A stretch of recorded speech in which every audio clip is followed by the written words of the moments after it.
안녕하세요. 인생 최고의 행복을 누리고 있는 30대 후반 남자입니다. 요즘 날씨가 점점 선선해지고 있어요. 몇 차례의 가을비가 지나가니 순식간에 가을이 찾아왔더군요. 최근 우리나라 사계절의 구분이 많이 흐려져 짧은 가을이 스쳐 지나가면 곧장 험난한 추위가 찾아오겠죠. 제겐 겨울에 관련된 잊지 못할 사건이자 추억이 있습니다. 지금부터 제가 들려드릴 사연은 날씨뿐만 아니라 저와 제게 소중한 사람들의 마음속에도 추운 겨울이 찾아왔던 당시의 이야기랍니다. 저는 서울에서 태어나고 자랐습니다. 아버지는 용접공으로 일하셨고 제가 중학교에 들어갈 때쯤 엄마는 저희 집 옆에 고시원을 차려서 운영하기 시작하셨어요. 저희 부모님은 가정적이고 온화한 분들이셨지만 두 분 중 아버지는 제 나이 25에 그만 췌장암으로 돌아가시고 말았습니다. 여동생들은 대학에 가지 않고 둘 다 곧장 회사 대형 카페에 취업을 했습니다. 집안에서 대학에 간 건 저 혼자였죠. 여동생들은 공부에 별로 뜻이 없었거든요. 그런데 제법 알아주는 서울의 명문대까지 졸업했건만 취업이라는 게 영 쉽지가 않더군요. 너무 높은 곳만 바라보느라 취업이 안 되나 싶어 저는 중견기업에도 여러 번 이력서를 넣고 면접을 봤습니다. 다행히 저는 그중 한 중견기업에 취업이 되었지만 제 회사 생활은 그리 길게 가지 못했어요. 제가 구조조정 대상자라고요? 제가 회사를 다닌 지 5년이 지났을 때 저희 회사 대표가 비리 수사를 받다가 그만 감옥에 가게 되었습니다. 저희 회사는 다른 회사에 팔리게 되었는데 그때 저희 회사 인원을 대규모 감축했었어요. 그 수많은 사람들 중 한 명에 제가 당첨되고 말았던 겁니다. 그렇게 저는 하는 수 없이 회사를 그만두게 되었죠. 그런데 제 취업이라는 게 정말 쉽지가 않더라고요. 회사를 나올 당시 제 나이가 33이었는데 장작 2년이라는 시간 동안 저는 재취업을 하지 못했습니다. 시간이 흐를수록 나라 경제가 점점 더 안 좋아져 오히려 직원을 구하기보단 직원을 내보내는 회사들이 많아지다 보니 백수 탈출의 기회는 자꾸만 멀어져 갔죠. 답답하고 자존감이 떨어졌습니다. 첫째 여동생은 이미 2년 전 결혼해서 자기 가정을 꾸리고 잘 살고 있고 둘째 여동생은 인생을 재밌게 살겠다며 제주도로 내려가 카페를 차려 자신의 인생을 개척해 나가고 있는데 맞이인 저는 2년 넘게 집에서 놀고만 있으니 말이죠. 어느 날 저는 답답한 마음에 한강 공원으로 갔습니다. 저는 한강을 바라보며 혼자서 이런저런 푸념을 늘어놓았어요. 에휴, 이러다 진짜 나중에 엄마 고시원이라도 물려받아야 하나? 아니야, 괜히 이런 걸로 동생들이랑 문제라도 생기면 안 되지. 아, 내 친구들은 다 장가가고 애도 낳고 사는데 난 왜 그런 평범한 것들을 못하는 걸까? 집도 없이 엄마 집에 얹혀 살아. 모은 돈도 7천만 원밖에 없어. 진짜 내 자신이 처량하다, 처량해. 제발 일하고 싶다. 저 열심히 일할게요. 누가 저 좀 받아주세요. 그렇게 머리를 쥐어뜯어가며 한숨을 쉬고 있으니 제 자신이 더욱 초라하게 느껴지더군요. 저는 이대로는 안 되겠다 싶었습니다. 이러다 정말로 취업도 인생도 모두 포기한 채 집에만 틀어박혀 사회 부적응자라도 될 것 같더라고요. 그래서 전 매일같이 운동이라도 해보자 하는 마음으로 다음 날부터 한강을 뛰기 시작했어요. 집에서 책을 읽고 뭐라도 공부를 하다가 하루를 마무리하는 저녁이 되면 조깅을 하며 머리를 맑게 했죠. 마침 조깅을 시작한 시기도 가을에 접어들어 겨울이 다가올 때라 공기도 제법 시원한 것이 조깅을 마치면 몸도 마음도 무척이나 상쾌해지더라고요. 그렇게 한 석 달쯤 지났을까요? 해가 넘어가고 계절은 완연한 겨울이 되었습니다. 전 여전히 매일같이 한강공원을 뛰고 있었어요. 그런데 언제부턴가 사람들이 잘 가지 않는 구석에 노숙자 한 명이 상주해 있더라고요. 수염도 도톨도톨하게 나 있고 잔뜩 더러워진 짐가방 하나에 차림새가 굉장히 추레했던 나이든 아저씨였죠. 저 아저씨 또 술 드시네. 안주도 없이. 저러면 몸 엄청 상할 텐데. 처음엔 저도 그 아저씨를 그냥 지나쳐 뛰었습니다. 그냥 노숙자네 하고 대수롭지 않게 생각했죠. 그런데 매일같이 그곳에 있는 아저씨를 보니 걱정이 되기 시작했어요. 날이 점점 추워지기 시작했으니까요. 젊은 사람들도 추워서 패딩을 입고 다니는 판에 저렇게 단출한 차림으로 저 아저씨가 이 강추위를 어떻게 견뎌내려나 싶었죠. 그러던 어느 날 여느 때처럼 한강을 뛰던 전 깜짝 놀라 그 아저씨에게 다가가 말을 걸었습니다. 저기요, 아저씨 괜찮으세요? 왜냐하면 그 아저씨가 짐가방에 머리를 기대고 잠에 들어 있었거든요. 혹시 아저씨가 쓰러진 게 아닐까 싶어서 가슴이 쿵 내려앉았던 거죠. 다행히 아저씨는 눈을 부스스 뜨며 일어나셨습니다. 그런데 그 아저씨가 대뜸 제게 화를 내는 게 아니겠어요? 어르신, 이렇게 추운 날에 밖에서 이렇게 주무시면 큰일 나요. 내가 죽든 말든 당신이 무슨 상관이야? 가! 나한테 신경 꺼! 저는 화들짝 놀라며 뒤로 물러섰습니다. 아저씨가 무서웠거든요. 그래서 저는 그대로 뒷걸음질 치며 그곳을 벗어났죠. 이후에도 아저씨는 계속해서 그곳에 있었는데 날이 갈수록 추워지니 걱정이 되어 너무 신경이 쓰이더군요. 무서워서 함부로 말을 붙이지도 못하겠고 말입니다. 그렇게 며칠 뒤 날이 더욱 추워진 어느 날 저는 경찰에 아저씨를 신고했어요. 노숙인 한 분이 이 추운 겨울에 한강 근처에 계속 누워 계시는데 구조가 좀 필요할 것 같아서 신고했어요. 경찰이 출동하자 아저씨는 그제야 자리를 뜨시더군요. 아저씨가 어디 가시는 거냐고 경찰들에게 묻자 경찰들은 어깨를 으쓱이며 이러더라고요. 우선 추우니까 여기 있지 마시라고 말씀드려서 오늘은 가기로 하셨어요.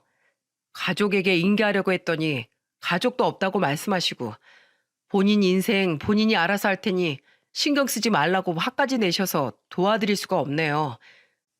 저분이 치매에 걸린 것도 아니고 난동을 피운 것도 아니어서 저희가 강제로 어떻게 할 수 있는 것도 아니고요. 저희가 딱히 더 도와드릴 수 있는 일이 없을 것 같습니다. 하도 노숙인들이 많아서 이런 경우가 허다해요. 어쩔 수가 없다는 말만 남기고 경찰들은 돌아갔습니다. 저는 한숨을 쉬며 아저씨가 떠난 자리를 바라보았죠. 한순간에 어떻게 바뀔지 모르는 게 사람 인생인데 저러다 아저씨께 정말 큰일이 날 것 같아 계속해서 마음이 불편했어요. 그러던 어느 날이었습니다. 그날은 유독 추운 날이었어요. 날씨가 무려 영하 15도나 되었거든요.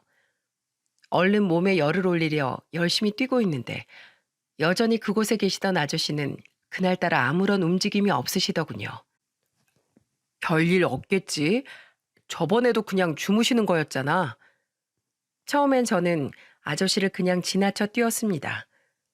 그런데 제가 다시 뛰어서 돌아오는 길에도 아저씨는 아직도 미동이 없으시더라고요. 저는 혹시나 싶은 마음에 아저씨에게 조심스럽게 다가갔습니다. 저기요, 아저씨, 일어나세요.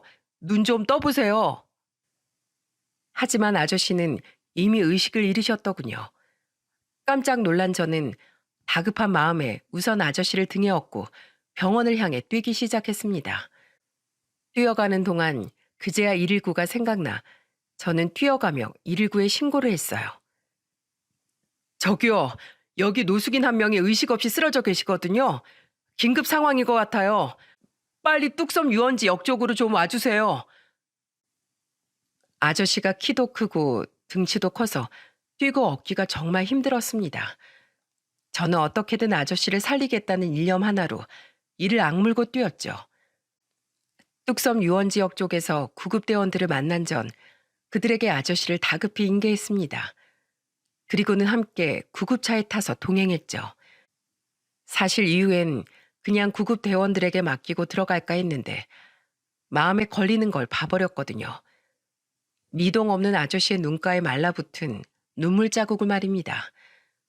마음도 약해진 전 잠시나마 아저씨의 보호자가 되어주기로 했죠.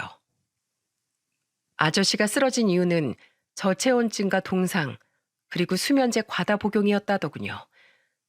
아저씨는 안주도 먹지 않고 술만 마시다가 대량의 수면제를 소주와 함께 복용하곤 깊은 잠에 빠졌던 거더라고요. 궁금했습니다. 아저씨도 분명 수면제를 과다 복용하면 위험하다는 것쯤은 알고 있었을 텐데 왜 스스로 목숨이 위험한 일을 하신 건지, 대체 무슨 사연이 있으신 건지 너무도 신경이 쓰였죠. 저는 아저씨를 입원시켰고 아저씨가 깨어날 때까지 아저씨의 곁을 지켰습니다. 아저씨는 2시간 뒤 무사히 눈을 뜨셨어요. 아저씨, 정신 드세요? 괜찮으세요? 누구요? 저 기억하세요? 왜 예전에 아저씨가 화내면서 쫓아버렸던 사람 있잖아요. 아, 그 사람. 근데 날 여기 왜 데리고 왔어? 저번에도 말했잖아. 그냥 죽든 말든 나 좀 내버려 두라고. 왜 시키지도 않은 짓을 하고 그래? 아저씨는 힘없이 역정을 내시더라고요. 저는 그런 아저씨에게 염려스럽게 말했죠. 아저씨, 목숨이 얼마나 소중한 건데 왜 그렇게 말씀하세요? 대체 무슨 일이신 건데요? 알 것 없어. 당신이 알아? 사는 게 죽는 것보다 더 힘든 고통을 당신이 아냐고. 당신은 그 고통 속으로 날 다시 끌어들인 거야. 전 아저씨만큼 오래 안 살아봐서 아직 모르겠어요. 그래도 이거 하나만은 알아요. 내 몸을 망가뜨리면서 슬퍼하는 건 결코 옳은 일이 아니라는 거 말이에요. 제 말에 아저씨는 콧방귀를 뀌며 제게서 몸을 돌려 누우셨습니다. 얼마 지나지 않아 아저씨는 잠시 치료를 받으셨고 계속 옆을 지키고 있던 제게 조용히 말을 거시더군요. 부모님은 살아있소. 결혼은 했고. 놀라기도 하고 조금 기쁘기도 했습니다. 저는 조금 열린 것 같은 아저씨의 마음이 또다시 다칠세라 재빨리 대답을 했죠. 엄마는 살아계시고 아버지는 제가 25살 때 췌장암으로 돌아가셨어요. 아직 결혼은 안 했고요. 그건 왜 물으세요? 하지만 제 대답에 아저씨는 아무런 말이 없으셨습니다. 그리고 이내 아저씨는 천장으로 고개를 들곤 눈물을 흘리셨어요. 총각은 나처럼 나중에 후회하지 말고 소중한 사람이 옆에 있을 때 잘하시오.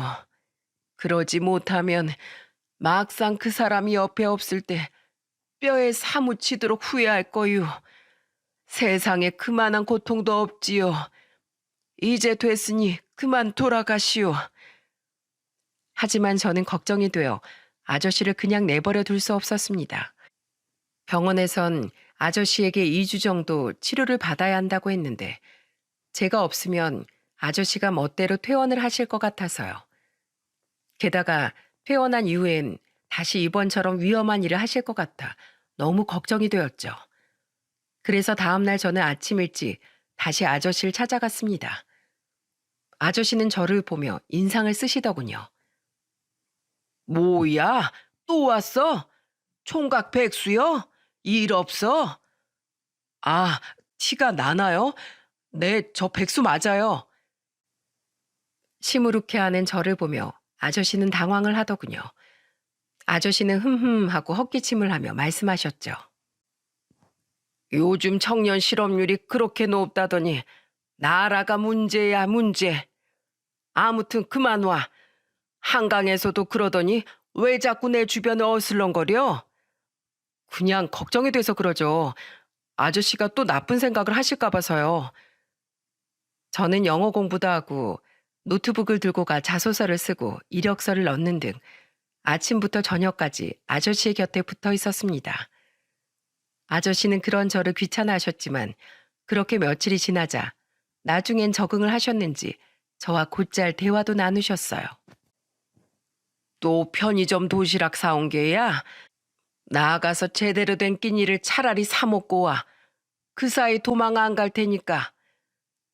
이게 싸고 양도 많아요. 백수한텐 이 정도도 가분하죠. 내일부턴 도시락 싸우려고요. 맛있는 거 있으면 아저씨 반찬도 좀 싸올게요. 됐어. 반찬은 무슨. 귀찮으니까 제발 오지 말고 그냥 뜨신 집밥 먹으면서 집에 있어. 그만 좀 오라고. 아저씨는 제게 관심을 보이시면서도 한편으로는 여전히 저를 귀찮아하시더군요. 또 어느 때는 열심히 이력서와 자소서를 작성하고 있는 저와 노트북 화면을 번갈아 보며 물으시더라고요.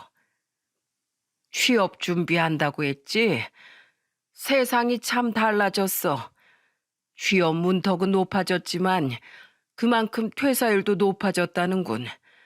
모든 사람들이 금방금방 그만둔다면서 말이야. 전 아니에요. 취업만 되면 정말 끈기 있게 열심히 일할 거예요. 전 회사에서도 정말 밤낮 안 가리고 일했었다고요. 회사가 저라는 사람을 믿고 뽑아준 건데 남의 돈을 받으려면 그에 상응하는 노력을 하고 책임을 져야 하지 않겠어요? 아저씨는 저를 보고 고개를 끄덕이며 그런 제 자세를 알아줄 회사가 언젠간 나타날 거라고 격려까지 해주셨습니다. 저는 제발 그러길 바란다며 아저씨에게 웃어 보였죠. 아, 그러니까 그 중요한 취업 준비 불편하게 여기 와서 이러고 있지 말고 제발 집에서 좀 하게. 진드기도 아니고 사람이 왜 이렇게 끈질겨? 오지 좀 마. 물론 그 뒤엔 아저씨의 짜증 섞인 타박을 들어야 했지만요. 그렇게 아저씨의 퇴원날이 되었습니다. 아저씨는 한강에서 지내실 때보다 훨씬 안정되어 보였고 건강도 많이 좋아져 있었어요. 하지만 저는 걱정이 한가득이었죠. 그동안 퇴원 후에 어디로 가실 생각인지 계속해서 아저씨께 물었었는데 아저씨는 이후의 일은 더 이상 신경 쓰지 말라며 제게 아무런 말씀도 해주시지 않았거든요. 그러다 어느덧 퇴원날이 되어버린 거죠. 그런데 그날 예상치 못한 사람이 병원으로 찾아왔더군요. 어? 엄마? 그 사람은 바로 저희 엄마였어요. 이미 제게 들어 엄마는 아저씨가 입원했던 병원의 위치를 알고 계셨거든요. 아저씨의 이름 또한 알고 있던 엄마는 아저씨께서 입원한 병실 호수를 간호사에게 물어봤다고 말씀하셨습니다. 안녕하세요. 동윤이 애미 되는 사람입니다. 말씀 많이 들었습니다. 아, 네. 여긴 어쩐 일로? 실례가 안 된다면 뭐 하나만 여쭐게요. 혹시 여기서 태어난 후에 머무실 곳이 있으실까요? 그건 제가 알아서 하겠습니다. 더 이상 전 도움을 받고 싶지 않아요. 병원비도 납부하실 필요 없습니다. 그 정도 돈은 저도 있어요. 제가 이미 다 납부했습니다. 깜짝 놀랐어요. 확인해 보니 아저씨의 병원비는 정말 전부 납부되어 있는 상태더군요. 아저씨, 무슨 돈이 있으셔서 그걸 다 납부하셨어요? 제가 내드리려고 했는데. 됐어. 나 그렇게 염치 없는 인간 아니야. 돈이 없었으면 애초에 이렇게 오래 입원해 있지도 않았어. 그동안 고마웠네. 아저씨는 낡은 짐가방을 간이 서랍장에서 꺼내며 작별 인사를 하려고 하셨습니다. 그런데 그런 아저씨에게 엄마가 한마디를 하시더군요. 그리고 엄마 입에서 나온 말은 저뿐만 아니라 아저씨 또한 무척이나 놀라게 만들었어요. 선생님, 제가 작은 고시원을 하나 운영하고 있습니다. 그리고 지금 마침 빈 방이 있어요. 따로 갈 곳 없으시면 당분간 거기서 지내시는 게 어떨까요? 아, 물론 돈은 받지 않겠습니다. 예? 왜 그렇게까지 저한테 호의를 베풀어 줍니까? 놀란 아저씨의 물음에 엄마는 옅은 미소를 띠며 말씀하셨죠. 우리 아들이 선생님께서 또다시 노숙을 하진 않을까 무척이나 걱정을 했어요. 저 또한 선생님에 대해 아들에게 들었던 터라 마음이 편하지 않았고요. 선생님, 세상에 수많은 사람들 중에 우리가 이렇게 만난 것도 인연 아니겠습니까? 그 소중한 인연을 이렇게 끝내버릴 수는 없지요. 정 부담스러우시면 이렇게 하세요. 제가 방을 내어드리는 대신 선생님께선 제 아들의 인생 선생님이 되어주시는 게 어떨까요? 저한테 뭘 배울 게 있다고요? 부담스럽습니다. 전 밖에서 지내는 게 더 편해요. 아저씨는 엄마의 설득에도 고개를 내저으셨습니다. 저는 그런 아저씨를 붙잡고 싶었어요. 엄마가 내어주신 호의를 꼭 아저씨가 받아주길 바랬죠. 저는 아저씨께 팔짱을 끼며 투정 섞인 말투로 졸랐어요. 아저씨, 그러지 말고 우리랑 같이 가요. 네? 아유, 정말 지긋지긋해. 그렇게 오지 말래도 꾸역꾸역 오더니 마지막 날까지 또 왜 이래? 나 이제 건강하다고. 혼자서도 알아서 잘 살 거라고. 아저씨, 저번에도 저 몰래 나가서 술 드시려고 했잖아요. 그러다 저한테 딱 걸린 거 기억 안 나세요? 그러지 말고 저희 엄마 말대로 하세요. 저도 말고 딱 따뜻한 봄이 올 때까지만요. 그때까지만 우리 함께 살아요. 제가 이렇게 부탁드릴게요. 제 마지막 말에 아저씨는 잠시 눈가를 붉히시더군요. 결국 아저씨는 봄이 올 때까지 고시원에 머무는 일에 동의를 하셨습니다. 그렇게 저는 마음 따뜻한 엄마 덕분에 아저씨를 엄마의 고시원에 모실 수 있었죠. 그렇게 저와 아저씨는 동거 아닌 동거를 하게 되었습니다. 어차피 집 바로 옆이었던지라 저는 매일매일 고시원으로 찾아갔어요. 엄마 또한 아저씨에게 무척이나 잘해주셨죠. 아저씨, 점심 아직 안 드셨죠? 제가 반찬 사왔어요. 세상에, 이게 다 몇 가지야? 구첩반상이야 뭐야? 뭘 이렇게 많이 싸왔어? 다 저희 엄마가 아저씨 드린다고 하신 거예요. 저희 엄마 음식 완전 잘하세요. 아유, 이러지 않으셔도 된다니깐 모친께 꼭 감사하다고 전해주게. 마음을 연 아저씨는 제 생각보다 더 따뜻한 분이셨습니다. 아저씨는 항상 저를 격려하고 북돋아 주려 많은 말씀을 해주셨죠. 자네의 장점이 뭔가? 자네가 희망하는 연봉이 얼마나 되고? 저요? 못해도 400은 되면 좋죠. 전 회사에서 300 중반은 받았으니까요. 장점이라 성실하고 끈기 있죠. 사고 대처 능력도 빠르고요. 아니 근데 잠깐만. 왜 이런 걸 물으세요? 누가 보면 아저씨가 회사 대표라도 되는 줄 알겠어요. 면적 계속 떨어진다며? 자네랑 같이 고민해 주려고 내 그러지. 그래요. 감사해요 아저씨. 저 요새 자꾸 조바심이 나요. 벌써 제 나이도 36인데 하루하루 지날수록 점점 두렵고 막막해져요. 이 인생은 끝날 때까지 끝나는 게 아니야. 비 온 뒤에 땅이 굳고 좌절 뒤엔 행복이 오는 법이네. 지금 자네 무척 잘하고 있어. 자넨 그저 지금처럼 항상 준비를 하고 있게. 행운이든 행복이든 기회는 항상 준비된 자에게 순서를 내주는 법이야. 전에 무슨 일을 하셨는지 모르겠지만 아저씨는 참 박학다식하시고 현명하게 인생을 가르쳐 줄 줄 아는 분이셨습니다. 엄마는 아저씨를 설득하려고 하신 말이었겠지만 그런 아저씨와 대화를 하다 보면 정말로 많은 인생 공부가 되더라고요. 인생을 성공하고 싶으면 자기 전 항상 하루를 돌이켜봐.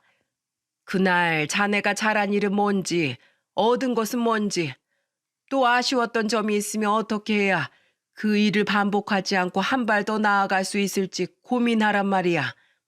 그리고 미리 계획해. 다음 날에 할 일을. 시간을 소중히 쓰는 거야. 시간을 어떻게 쓰냐에 따라 자네의 내일이 달라지는 걸세. 그렇게 하루를 귀중히 쓰다 보면 그 수많은 하루가 모여서 자네의 인생을 바꾸게 될 거야. 저는 피가 되고 살이 되는 아저씨의 말을 들으며 좌절하지 않고 계속해서 스스로를 발전시키려 노력했습니다. 아저씨는 나날이 얼굴이 좋아지셨지만 종종 아무 말 없이 생각에 잠겨 어두운 표정을 짓곤 하시더군요. 가끔은 아저씨의 방에서 서럽게 흐느끼는 소리가 들리기도 했고요. 그럴 때마다 아저씨를 위로해 드릴까, 대체 무슨 사연이신지 여쭤볼까 싶었지만 전 차마 그러지 못했습니다. 차라리 죽는 게 더 나을 정도의 고통을 안겨주었다던 사연을 괜히 물었다가 아저씨께 상처를 드리는 건 아닐까 싶어서 말이죠. 그러던 어느 날이었습니다. 여느 때처럼 저는 점심거리를 싸들고 고시원으로 가 아저씨의 방문을 두드렸어요. 아저씨, 식사하세요. 평소 같았으면 부스럭대는 소리가 들리다가 아저씨가 나왔을 텐데 그날은 무척이나 조용하더군요. 저는 한 번 더 아저씨를 불렀지만 방 안은 여전히 잠잠했어요. 저는 지난날 수면제를 먹고 한강에 쓰러져 있던 아저씨가 떠올랐습니다. 혹시 또다시 아저씨가 그런 선택을 한 건 아닌가 싶어 두려움에 휩싸인 전 망설임 없이 방문을 벌컥 열어젖혔어요. 잠겨있지 않던 문은 단번에 열리더군요. 방 안은 깨끗하고 고요했습니다. 아저씨의 물건, 옷까지 그 어느 하나 남겨져 있지 않고 멀끔히 정리되어 있었죠. 그리고 침대 위에는 쪽지 하나만이 남겨져 있더군요. 다시 또 보세. 그렇게 아저씨는 단 5글자를 남기고는 한 달여의 시간 만에 우리 앞에서 자취를 감추셨습니다. 언젠간 떠나실 걸 알고 있었지만 이렇게 갑작스럽게 마지막을 맞이하니 참 아쉽고 서운하더군요. 비록 말투가 조금 거치긴 하셨지만 참 마음 따뜻하고 배울 점이 많은 분이었으니까요. 하지만 휴대폰도 없던 아저씨에게 연락할 방법은 아무것도 없었어요. 그렇게 저는 때이른 아저씨와의 이별을 조용히 받아들이게 되었습니다. 엄마 또한 많이 아쉬워하셨지만 인연이라면 어디서든 만나게 될 거라며 저를 다독여 주셨죠. 하지만 그로부터 일주일 뒤 저는 깜짝 놀랄 만한 반전을 맞이하고 말았습니다. 어허, 잘 있었어? 인사하게. 여긴 우리 아들이야. 엄마를 대신해 고시원 휴게실을 정리하고 있는데 다름 아닌 아저씨가 절 찾아오신 거예요. 그것도 옆에 아드님을 대동하고 말이죠. 저보다 10살쯤 많아 보이던 아저씨 아들은 제게 정중히 자신의 명함을 건네주더라고요. 안녕하세요. 김동윤 씨 되시죠? 네, 안녕하세요. 얼떨결에 명함을 받아든 저는 그만 깜짝 놀라고 말았어요. 그 명함에는 저도 들어본 회사 이름이 적혀 있었거든요. 대기업이나 중견기업은 아니었지만 중소기업 중에서도 요즘 한창 주가가 올라가고 있다고 들은 회사였죠. 그리고 아저씨의 아들은 바로 그 기업의 대표였던 겁니다. 아버지께 들었습니다. 동윤 씨가 저희 아버지를 살려주셨다고요. 정말 감사드립니다. 혹시 시간 괜찮으시면 저희와 얘기 좀 나누지 않으시겠어요? 아저씨 아들은 휴게실의 의자를 가리키며 제게 묻더군요. 우린 테이블 주위로 동그랗게 둘러앉았어요. 그리고 그때 저는 비로소 들을 수 있었습니다. 아저씨가 왜 노숙인의 길을 걸어야 했는지에 대한 가슴 아픈 사연을요. 우선 고맙네 동윤군. 자네하고 지냈던 시간들은 내게 더없이 소중하고 의미 있는 시간이었네. 내가 가끔 퉁명스럽게 굴긴 했지만 자네와 함께 지내면서 내가 얼마나 흐뭇하고 좋았었는지 몰라. 생판 모르는 노숙자인 날 구해주고 따뜻하게 품어준 것들 내 평생 감사하며 살아가겠네. 별 말씀을요. 오히려 제가 아저씨한테 배운 게 훨씬 많은데요. 자네가 일전에 내게 물었었지. 대체 무슨 사연을 가지고 있냐고. 그리고 내가 말했었지. 소중한 사람을 잃는 것에 대한 고통 말일세. 내게 소중했던 그 사람은 바로 내 아내일세. 저는 조금 커진 눈으로 아저씨를 바라보았습니다. 갑자기 아저씨의 사연을 듣게 될 줄 몰랐거든요. 아저씨는 그런 저를 보면서 덤덤히 말을 이으셨어요. 난 우리 아들이 대표로 있는 그 회사의 창립자일세. 그 회사를 키우고 꾸려나가겠다고 우리 아내에게 참 몹쓸짓 많이 했어. 집엔 잘 들어가지도 않고 회사에서 먹고 자고 항상 혼자 남겨진 아내에게 따뜻한 말 한마디 건네준 적이 없었지. 아내가 복통으로 병원에 실려갔을 때도, 집에 화재가 나서 난리가 났었을 때도 난 아내에게 바로 달려가지 못했어. 난 항상 제일 나중에서야 아내 앞에 나타났지. 심지어는 우리 늦둥이 막내딸이 태어났을 때 난 회사 일을 하느라 아내에게 가보지도 못했네. 그때 딸을 낳은 아내는 출혈이 잡히지 않아서 사경을 헤맸었는데, 그런 아내가 겨우 눈을 떴을 때도 난 곁에 없었던 거야. 회사 일도 중요하지만 내게 가장 중요했던 건 아내였는데, 바보 같은 난 그 중요한 걸 깨닫지 못하고 한심한 짓거리를 해버린 거지.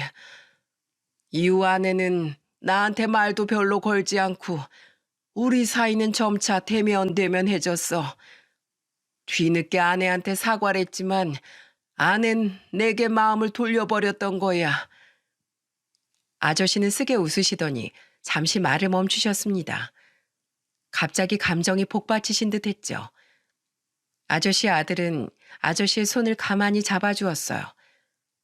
아저씨는 자신의 손등을 포갠 아들의 손을 바라보다가 다시금 입을 여셨습니다. 그렇게 아내와의 관계를 회복하지 못한 채 난 계속해서 바쁘게 살았네. 어떻게든 아내의 마음을 풀어주었어야 했는데 바쁘다는 핑계로 난 때를 놓쳐버렸지. 난 내 나이 70에 아들에게 회사 대표 자리를 넘겨주었네. 이후엔 이제 아내와 시간을 보내며 지난 날에 대한 사과를 하며 살고 싶었어. 하지만 이미 때는 너무 늦은 뒤였지. 아내가 그때 백혈병에 걸리고 만 거야. 그때부터 내 인생이 무너지기 시작했네.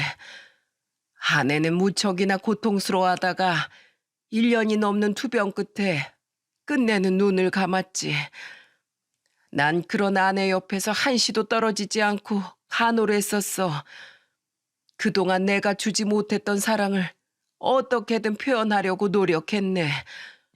그런데 아내가 내게 뭐라고 했는지 아나?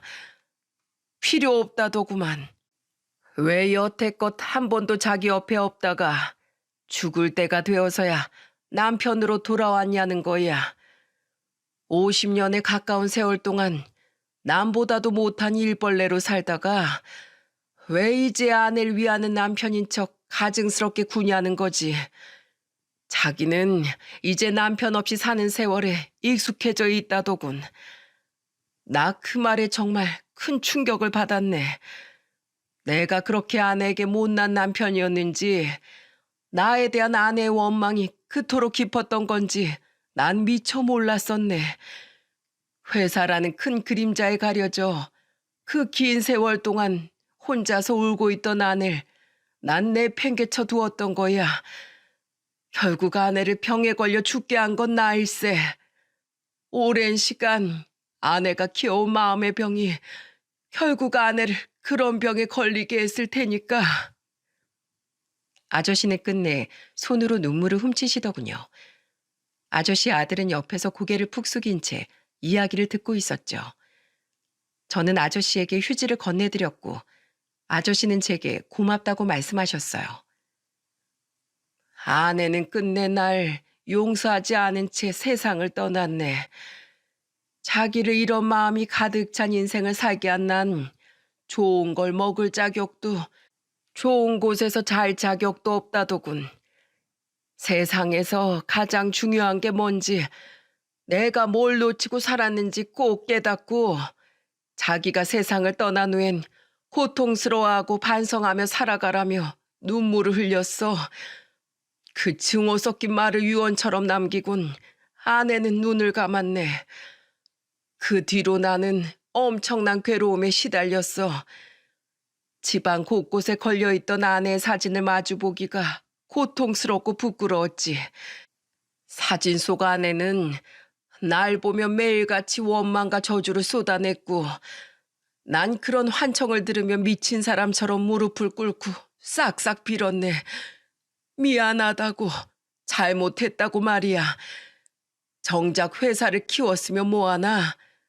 가장 소중한 사람이었던 아내가 마지막 순간까지 펑펑 울며 저주를 퍼붓게 만든 장본인이 바로 나였는데, 아내 말대로 난 먹을 자격도 편안한 곳에 몸을 뉘일 자격도 없는 인간이었네. 그래서 결국 난 집을 나와서 길바닥 생활을 시작했어. 그 집에서도 노숙을 하면서도 나는 매일같이 악몽을 꿨어. 죽은 아내가 내게 저주를 퍼붓는 꿈, 지난 과거와 달리 막내를 낳고 사경을 헤매던 아내에게 당장 달려가는 후회 가득한 꿈들로 나의 밤은 가득했지. 하루하루가 정말 고통이었네. 난 후회라는 고통 속에서 몸부림쳤어. 더는 살고 싶지가 않았단 말이야. 결국 난 먼저 간 아내 곁으로 가서 생전에 못다한 사죄를 하자고 마음먹었다네. 후회라는 고통에서 벗어나고 싶었지. 그렇게 세상을 등졌던 그 순간 바로 자네가 날 살린 거야. 아저씨는 거의 5개월 가까이 노숙 생활을 하셨다고 했습니다. 아저씨는 결국 눈물을 이기지 못하고 흐느끼기 시작하셨어요. 아저씨 아들은 그런 아저씨를 토닥이며 아저씨의 말을 이어받았죠. 아버지는 찾지 말라는 쪽지를 남기곤 휴대폰까지 전부 남겨두고 사라지셨습니다. 알아서 돌아오겠다고 어머니한테 죗값을 치르고 오시겠다면서요. 그래서 저와 제 동생은 아버지를 기다렸어요. 아버지께서 끝내 그런 선택까지 하셨던 걸 진즉에 알았더라면 무작정 아버지를 기다리고 있지만은 않았을 텐데, 동윤 씨가 아니었다면 정말 어떻게 됐을지 생각만 해도 아찔해요. 동윤 씨가 아니었다면 지금 아버진 우리 곁에 없으셨을지도 모릅니다. 다시 한번 이렇게 고개 숙여 감사드립니다, 동윤 씨. 아, 아닙니다. 아저씨 아들은 제게 머리를 숙이며 감사를 전했습니다. 저 또한 엉거주춤 일어나 아저씨 아들에게 맏인사를 했죠. 훌쩍거리며 눈물을 그친 아저씨는 다시 자리에 앉은 제 손을 잡으며 말씀하셨어요. 자네와 보낸 시간은 내게 정말 많은 걸 느끼게 해주었네. 그리고 자네 어머님께도 많은 걸 배웠지. 내가 함부로 다룬 내 목숨을 위해 이토록 노력해준 사람들을 위해서라도 내가 살아야겠구나. 나는 하잘것없는 내 목숨으로 속죄를 해야 하는 게 아니라 살아서 자네와 자네 모친처럼 선행을 베푸는 것으로 아내에게 속죄를 하며 살아야겠구나. 라는 것들 말일세. 나는 자네와 자네 모친에게 천금 같은 위로와 깨달음을 얻어간 거야. 그리고 나는 내 아내가 내게 마지막으로 했던 말이 저주가 아닌 꾸지람과 당부였다는 걸 깨달았네.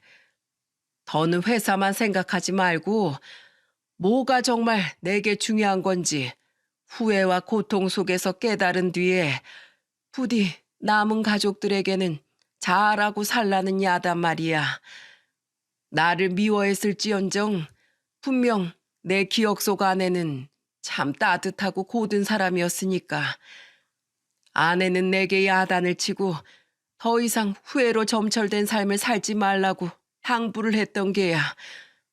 후회 속에 살라는 말이 아니라 후회를 딛고 살아가라는 말을 내게 남겼던 거지. 나는 자네와 자네 모친의 온정 덕에 아내의 말을 곱씹고 돌이켜볼 수 있었네. 그래서 아내의 참뜻을 깨달은 후에 곧바로 날 기다리는 자식들에게도 돌아갔지. 결국 내 육신뿐만 아니라 마음에까지 새 생명을 준 건 바로 자네와 자네 모친이었던 거야. 정말 고맙네, 고마워. 감동이었습니다. 제가 한 대단할 것 없는 행동들이 한 사람의 인생을 바꿔놓았다는 그 말이 너무도 감격스러워서 마음이 벅차올랐죠. 그리고 이어진 아저씨의 말은 제 눈을 커다랗다 못해 튀어나올 정도로 휘둥그레지게 만들었어요. 그리고 자네, 다음 주부터 출근 준비하게. 네? 아들이랑 다 얘기 끝내놨네. 우리 회사가 비록 경기도에 있긴 하지만 나름대로 탄탄한 회사야. 언제까지 어머니 걱정시키면서 어머니 집에 빌붙어서 백수로 살 거야? 자네도 이제 사회 이바지 해야지. 그건 그렇지만 잔말 말고 우리 회사인 기숙사도 있으니까 들어와 살면서 열심히 돈 모으게. 진심이세요? 너무 놀라서 가슴이 두근거렸습니다. 제가 아저씨 아들을 쳐다보자 아저씨 아들은 고개를 끄덕이며 제게 웃어주었어요. 어차피 이 회사는 제 회사라기보단 아버지 회사예요. 그리고 아버지께서 동윤 씨가 얼마나 훌륭한 인재가 될지 저에게 모두 설명해 주셨습니다. 저희 회사가 비록 서울에 없고 크지도 않지만 적어도 연봉은 남부럽지 않게 드릴게요. 앞으로 잘 부탁해요, 동윤 씨. 너무 벅찬 소식에 저는 잠시 심호흡을 했습니다. 그리곤 자리에서 벌떡 일어나 90도로 허리를 꾸벅 숙이며 힘차게 외쳤죠. 열심히 하겠습니다, 대표님. 뼈를 깎는다는 마음으로 최선을 다해 회사에 꼭 필요한 인재가 되겠습니다. 감사합니다. 이렇게 감격스러울 때가 또 있을까요? 장장 2년하고도 몇 개월이 넘는 시간 동안의 백수 생활이 청산되는 순간이었죠. 이 지겹고 외로웠던 취업 준비생 시간이 끝난다는 사실에 눈물마저 흐르더라고요. 왜 우나? 다 큰 사내가 울기는 뚝하게. 아저씨는 제게 다가와 절 꼭 안아주셨습니다. 저는 제 눈물과 콧물이 아저씨 어깨에 다 묻는 것도 모른 채 아저씨에게 안겨 펑펑 울었죠. 저는 집으로 달려가 엄마에게 이 기쁜 소식을 알렸습니다. 모든 자초지종을 들으신 엄마는 그 자리에서 환호성을 지르셨어요. 이렇게 감사할 때가 있나. 만세! 우리 아들 백수 탈출했다. 야호! 저는 그런 엄마와 함께 맞장구를 치며 방방 뛰었어요. 나중에 생각해보니 아저씨는 병원에서도 그렇고 고시원에서도 그렇고 제게 면접을 보고 저라는 사람을 가늠하셨던 것 같더라고요. 아저씨는 그동안 절 계속해서 눈여겨보셨던 겁니다. 그리고 고시원에서 엄마를 기다리셨던 아저씨는 엄마에게 봉투 하나를 내미셨어요.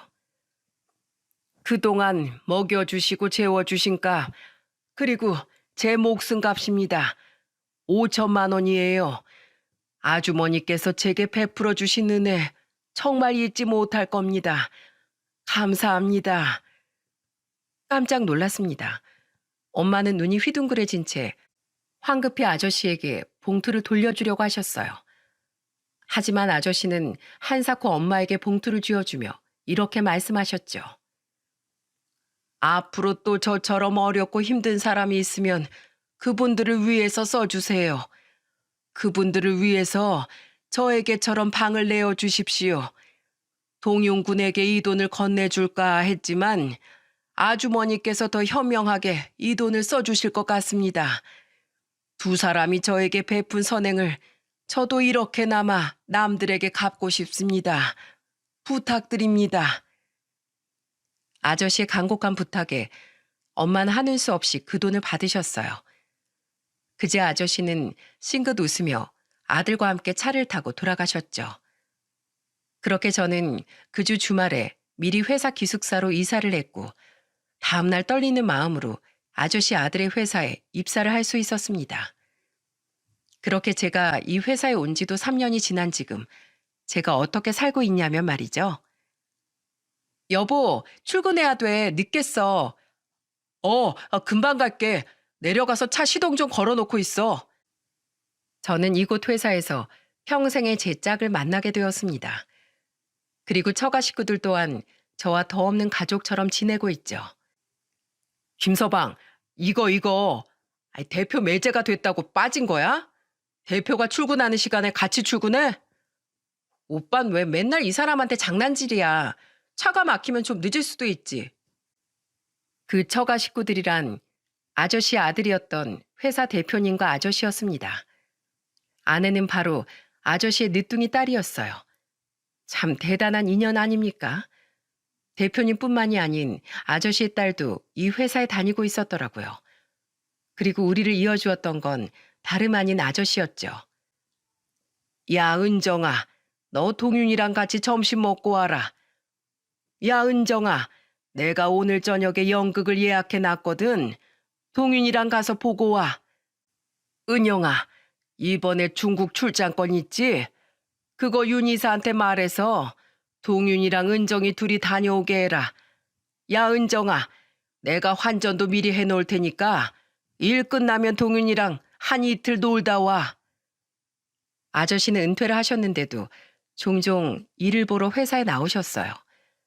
그럴 때마다 아저씨는 대놓고 저와 아내를 엮으셨죠. 처음엔 곤란하기도 하고 직원들에게 눈치도 보였어요. 하지만 일을 하며 겪어본 아내는 똑똑하고 참 선한 사람이더군요. 그리고 아내 또한 아저씨에게 저에 대한 이야기를 듣고 제게 호감을 갖고 있었고요. 그렇게 우리는 아저씨의 거센 축하를 받으며 장미꽃이 듬뿍 핀 올해 5월 웨딩 마치를 올릴 수 있었습니다. 이제 아저씨는 제게 아저씨가 아닌 장인어른이 된 것이죠. 장인어른은 감사하게도 회사에서 멀지 않은 도시에 우리의 신혼집 또한 마련해 주셨어요. 얼마 전 장인어른과 대표님, 그러니까 형님과 셋이서 술을 마신 적이 있습니다. 그때 장인어른께 저는 제가 그렇게 마음에 들었었냐며 장난을 쳤죠. 장인어른은 허허하며 웃더니 이렇게 말씀하시더군요. 그래, 자넨 내가 본 사람 중에 가장 인성이 탁월한 사람이야. 난 항상 우리 딸이 나와 다르게 누구보다 가족을 소중히 여기면서도 딸이 존경할 수 있을 만한 사위를 데려오길 원했네. 그런 내게 자넨 내가 딱 그려왔던 사윗감이었지. 그렇다고 너무 자만하지 말게. 오히려 로또를 맞은 건 자네가 아닌가.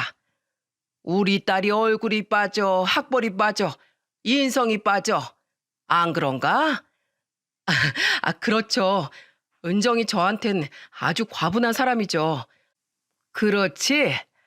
내 아내가 우리 자식들을 아주 훌륭하게 키워놨거든. 비록 남편은 아주 못난 놈을 만났지만 말이야. 아버지 또 그러신다. 그래도 요샌 엄마 사진도 곧잘 들여다보시잖아요. 그죠? 그렇지. 그래도 아직 내가 많이 미운지 사진 속 너희 엄만 여전히 내게 원망의 눈빛을 보낸다. 그래도 괜찮어. 난 매일 너희 엄마에게 사죄하면서 오늘은 어떤 반성을 했는지 구구절절 이야기해주곤 한다. 시간이 오래 걸리겠지만 이렇게 오래도록 네 엄마 마음을 달래다 보면 언젠가 꿈에서 한 번쯤은 내게 웃어주지 않겠니? 안 되면 저승에 가서도 네 엄마를 만나 내 싹싹 빌어야지. 장인어른은 쓰게 웃으며 술잔을 비우셨습니다. 저희 형님은 아내를 잃고 오래도록 후회하는 자신의 아버지를 보며 많은 것을 느꼈다고 해요. 그래서 형님은 자신의 두 아이와 아내에게 최선을 다하려고 노력하신다고 하더군요. 대표라는 직함 때문에 회사 일이 바쁘긴 하지만 적어도 회사 때문에 가족에 대한 우선순위를 뒤로 하진 않으려고 한다면서요. 그러니까 자네도 회사 일 열심히 하는 것도 좋지만 항상 가정을 먼저 생각하게. 앞으로도 내 동생 잘 부탁해. 제 아내는 저에게도 저희 엄마에게도 참 잘한답니다. 제 아내라서가 아니라 아내는 정말 좋은 사람이에요. 돌아가신 장모님께서 얼마나 자식 교육을 잘 시키셨을지 느껴질 정도로 말입니다. 제 두 여동생은 아직도 제게 전생에 나라를 구했냐며 놀라워하곤 해요. 저희 엄마는 장인어른이 주셨던 5천만 원을 노숙자 쉼터에 기부하셨습니다. 아무리 생각해도 이 돈은 더욱 뜻있는 곳에 써야 할 것 같다며 말이죠. 그리고 엄마는 비록 그 뒤로 장인어른처럼 힘든 노숙인이나 형편이 어려운 사람들이 고시원에 들어오진 않았지만 항상 어려운 이들을 위해 고시원 문을 열어줄 거라고 하시더군요. 저는 이렇듯 기적 같은 행운을 만나 열심히 회사 생활도 하고 천사 같은 아내도 만나 잘 살고 있습니다. 제가 이 사연을 보내게 된 이유는 다름 아닌 추석 때문이에요. 모든 가족이 모인 그 자리에서 다 함께 이 사연을 듣고 싶었거든요. 장인어른을 만난 후 긴 겨울을 끝내고 찬란한 봄을 맞은 제 인생에 대해 장인어른께 감사 인사를 드리고 싶어서 말이죠. 혹독한 겨울을 견뎌내던 저와 장인어른의 만남은 저와 장인어른에게만이 아니라 엄마를 잃고 사라진 아버지 때문에 슬픔에 빠져있던 형님과 아내, 자식 걱정에 한숨만 내쉬던 저희 엄마에게까지 따뜻한 봄을 안겨주게 되었습니다. 그러니 여러분, 혹시라도 긴 겨울을 지나고 계신 분이 있다면 부디 희망을 잃지 마세요. 언제든 겨울 끝엔 봄이 오기 마련이니까요. 그리고 힘든 상황에 놓인 타인을 외면하지 말아주세요. 서로와 서로의 마음이 만나면 두껍고 시린 얼음을 분명 더욱 빠르게 녹여낼 수 있을 테니까 말이죠. 그럼 여러분 모두 곧 다가올 겨울을 따뜻한 가족과 이웃의 온기로 이겨내시길 바랍니다. 모두의 행복을 빌며 이만 사연을 마칠게요. 감사합니다.